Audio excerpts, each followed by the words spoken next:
Chapter 1056, The Real Devil. After getting a grasp of the situation, Klein looked at the full-body mirror in the room and asked, "What's the king's secret?" The surface of the mirror that seemed to lead to another world had aqueous light ripple before revealing a scene. It was a ruin that was hidden deep in the darkness, covered in the dust of history. However, it was completely intact. Does that mean that the king's secret is in the Blood Emperor's ruins? Arrodes doesn't dare to answer directly, or is this as much as it can see? After some deliberation, he said to the magic mirror, "It's your turn to ask." The image in the full-body mirror didn't change at all. It only revealed silver words. "Great Master, do you have any other questions?" "Yes." Without standing on ceremony, Klein nodded and asked, "Where is Saintess of White, Katerina, presently?" In the mirror, the silver words rapidly faded and disappeared, but the background didn't change at all. It was still the Blood Emperor ruins. If not for the words' appearance and disappearance, I would have thought that this magic mirror crashed. Katerina is hiding in the Blood Emperor's ruins. The real one? Klein nodded thoughtfully. "It's your turn." Above the scene, silver words condensed once again. "Benevolent Master, why don't you leave Backland?" That's a good question. I originally had such plans. I originally investigated the great smog of Backland because of my outrage over the innocent deaths of the poor like Old Kohler, as well as being lost due to the shattering of my main goal. Later, I ended up with the identity as a blessed of the goddess. Later on, I tried to prevent a disaster from happening and prevent the people I know from suffering due to the ambitions of the powerful and to not drown because of the tides of the times. I was willing to bear some of the risks. As for now, knowing that there might be a war that would sweep the entire world, and discovering that the advancement ritual of Scholar of Yore is practically tailor-made for me, with signs of things being arranged, I've already come to a realization that I might not be able to escape even if I tried. Or should I say that I'm unlikely to escape my destiny even if I were to flee Backland?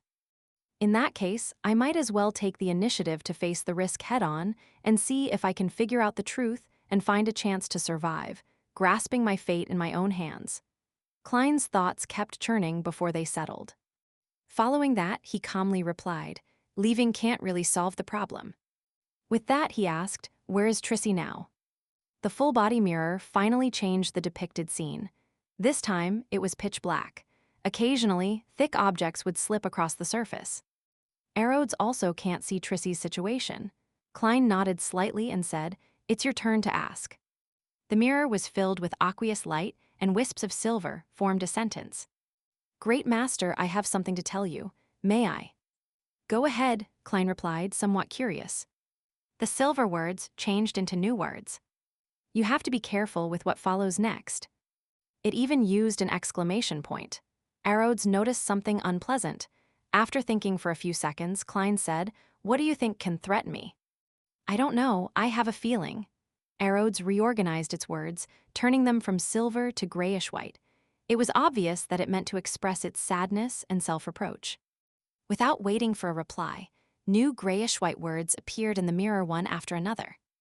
"Great Master, I have another scene to show you. Is that okay?" "Sure," Klein spoke slowly. The full-body mirror's surface produced ripples as the pitch-black darkness changed. It became deeper and deeper, sparkling like diamonds. This was a beautiful and vast night. The scene that Arrodes displayed is directed at the goddess, who's intrinsically the stars, or it's the gaze cast from the cosmos. It seems like it doesn't dare to express it directly. Klein considered for a moment and didn't attempt to ask further. "Let's end it here for today." "All right." The grayish-white words were once again dyed with silver as the speed at which they appeared had slowed down for some reason. "Great Master, why you haven't said that you would summon me, your loyal servant, Arrodes, again if you have other questions in the future." "It's a mirror that needs to follow procedure." Klein said in amusement, "Of course, I'll summon you again when I have other questions." "Yes, Master. Goodbye, Master." The silver words on the mirror returned to their normal speed, forming a hand that kept waving. After everything returned to normal, Klein burned the paper with the summoning symbols and drew the curtains. He once again stared at the cold and dark sky. Empress Burrow, in a small Evernight cathedral. Zio and Fours received Miss Justice's update thanks to Mr. Fool, and they knew that the problem had been resolved. They roughly understood what the king's secret was. Truly impressive. Fours, who believed in the god of steam and machinery, opened her eyes in the dark and quiet prayer hall, turned her head, lowered her voice, and sighed. She originally wanted to directly say that Mr. World or J.M. Sparrow was truly impressive, but she no longer wanted to make such a mistake. The past week made her feel like she had been in the mysterious world for more than 10 years. Zio opened her eyes as well, but she first drew a crimson moon on her chest, a form of showing her penitence towards her disrespect for the goddess. Yes, that's A. Before Zio could finish her sentence, the message she tried to convey reached Fours. What she wanted to say was that H. Vin Rambus was a true demigod, but from the time she and Fours entered the cathedral, less than 10 minutes had passed. Yet, he had been finished off by J.M. Sparrow. As saints, there was such a huge gap. Perhaps it's the blessings of an angel. With her experience in supernatural events and writing novels, Fours made a vague guess. As the prayer hall was dark and quiet, making it unsuitable for communication, Zio didn't directly respond to Fours' words. She nodded, stood up, and walked into the aisle. The two of them left the prayer area, and after approaching the door, Zio exhaled and said, "I really hope that I'll be this powerful one day." "I have such thoughts occasionally, too." Fours smiled. No matter what, you've already completed your investigations, haven't you? Although the so-called secrets are definitely worth digging into, the outline of the matter is rather clear. Zio looked at the door ahead of her and fell into a daze for a few seconds.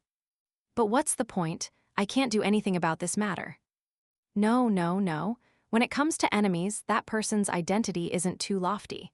At least, he's someone we can look at directly. Fours seriously comforted her friend. When you obtain a qualitative change in strength, you'll discover that you have the ability to participate in that matter, at least in matters that don't involve even higher levels. Fours, who had joined the Tarot Club for quite a long time ago, had witnessed matters that had been planned by Mr. Fool. He had used his Blessed and the members of the Tarot Club to destroy the descent of the true creator, revealed Bansi's secret, obtained a portion of the authority from the Storm Domain, and interfered in the ownership of 008. Compared to the angels, King of Angels, and even true gods that were involved in these matters, King George III alone was indeed nothing special. Zio slowly walked to the door and said after a moment of silence, "I understand what you mean. We'll return to the East District. We won't be in a hurry to move. Once I obtain the Judge Potion formula, we'll disappear and go into hiding. I believe that after today's incident, they probably wouldn't dare to investigate us." "That's for sure. They're just lurking in the dark in spots that cannot see the light of day," Fours hurriedly echoed before exclaiming, "I only hope that before we move again, my letter to my teacher can be delivered." Zio grabbed her yellow hair and walked out of the church gates as she said in a serious manner, "After I get the formula, I'll buy that button and try to advance as quickly as possible." "Not bad, you've recovered your fighting spirit," Fours teased with a smile. Zio didn't say another word as she continued proceeding forward with a solemn expression. After walking a few dozen steps, she suddenly stopped and said without turning her head, "I don't think I have enough money to buy that button. When the time comes, lend me a little.